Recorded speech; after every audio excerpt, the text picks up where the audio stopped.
ఈ లోటుకు అసలు పోతనే లేరు. దీని గురించి అసలు ముచ్చటే లేదు. The project is 90% funded by public sector banks and public sector corporations controlled by the union government and rest by state. This project is a cockpit for corruption and quid pro business by state officials with Telangana Irrigation Minister and Chief Minister Office.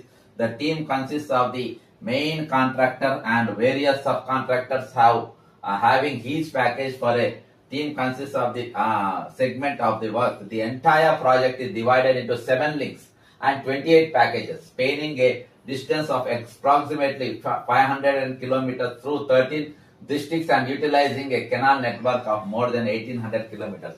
ఇదిగిన correct అధికారి, police అధికారి correct vigilance తప్ప చెప్తే మొత్తం ఎంతమంది జరుగుపోతారు దాదాపు challenge చేస్తారు. 200 300 మంది జరుగుపోతారు.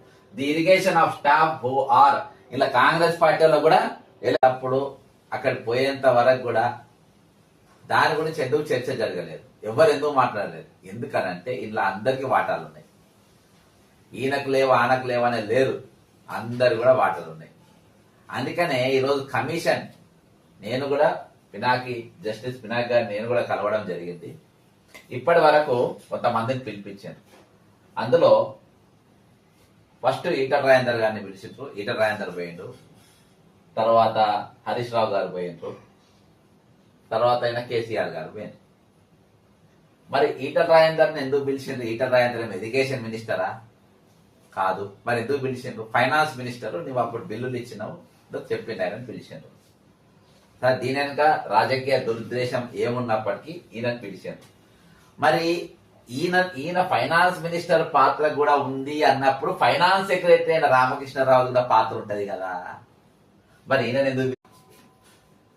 కాళేశ్వరం ఒక పెద్ద స్కామ్.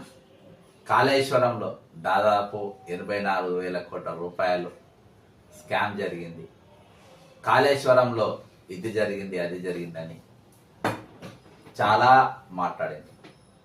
కానీ కాళేశ్వరం భూసేకరణకి మొదలుపెట్టిన తర్వాత కూడా ఏ రోజు కూడా కాంగ్రెస్ పార్టీ పెద్ద ఉద్యమాలు చేసింది లేదు.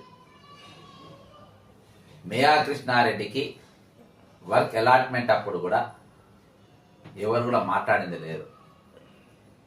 మరి ముఖ్యంగా డీటెయిల్డ్ ప్రాజెక్ట్ రిపోర్ట్ అనేది అది వేయకుండానే వర్క్ చేశారు. తెలంగాణ ఏర్పడ్డప్పుడు ప్రాణహిత చెవెళ్ళ ఈ కాళేశ్వరం దానికి మరి వీళ్ళు దీనికోసం జాతీయ హోదా ఎందుకు కోరలేదు? అప్పుడు జాతీయ హోదా